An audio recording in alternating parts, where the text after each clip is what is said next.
Three essential skills in absolutely any encounter, but particularly when multiple attackers are involved, is the idea of either crashing into an opponent, ramping past an opponent, or rolling off on an opponent. So this can be done a number of different ways, but it's something that I usually train as a cluster. So if I look at crashing in, I say ramming in.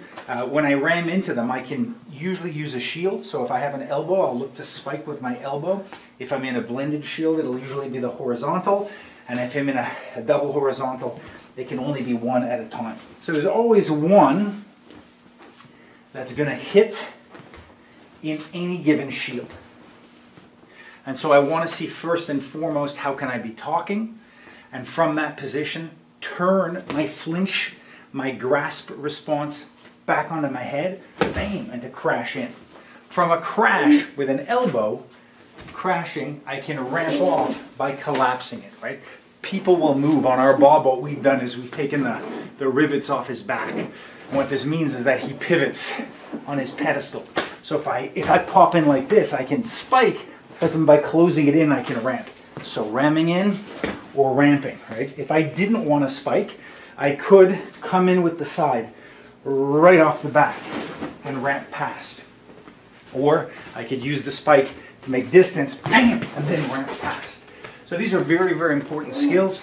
My basic double block to pass by will often come in after my spike to allow me to clear him if there's any sort of persistence, right?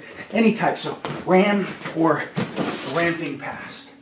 From there, I can likewise ram, and then from there, simply roll off. Oftentimes, I'll use a shoulder, ram, and either ramp off, or I'll use that shoulder, ram, and roll off. So, it's a very basic skill, quite self-evident, but like anything else, if you don't train it, it won't become natural. I can't emphasize enough the need to just be able to push to create distance. Again, we go back to that unwanted touch. I'm not going to try to initiate contact with him if I can avoid it. If I need to escort him out, I'm going to try to do it touchlessly. If he's not responding, he needs soft touch, I'm going to touch him from a safe distance. Try to awaken and invite. I don't want to aggravate, and I don't want to endanger myself. But if he's coming too close and he's not respecting my limits, I will give a little push, sometimes a little shot in the throat, a little pop to the face, or if I need to, a much larger push to get distance, right? So from a push into a spike, push into a ram, as simple and barbaric as they look, they are essential. You can look back at fencing manuals from the Renaissance, from the Middle Ages, and you will see body ramming, smashing with the shield, shoulder tackling, stepping on the feet, spearing with the head, hitting with the pommel. All of that basic rugby football-like close quarter ramming and pushing and jostling is there as essential basic technique.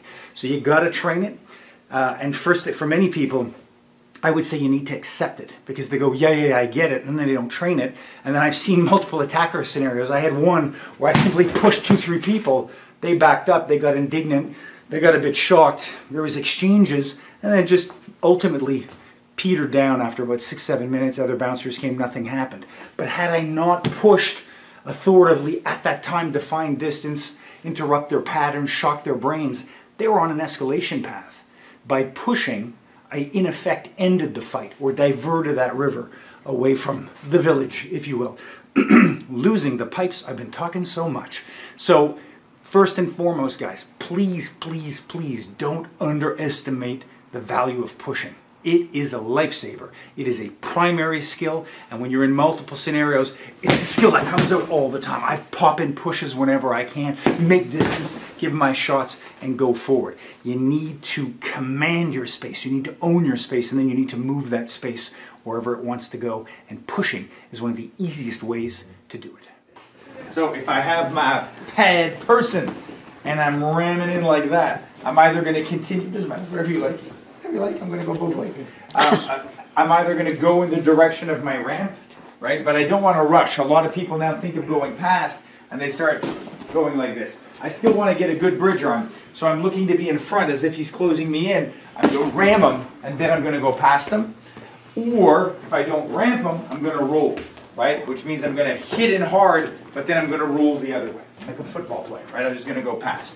So it's either ramp and go past, or ram and roll past. That's it. Nice and easy. Don't collide. Take your time.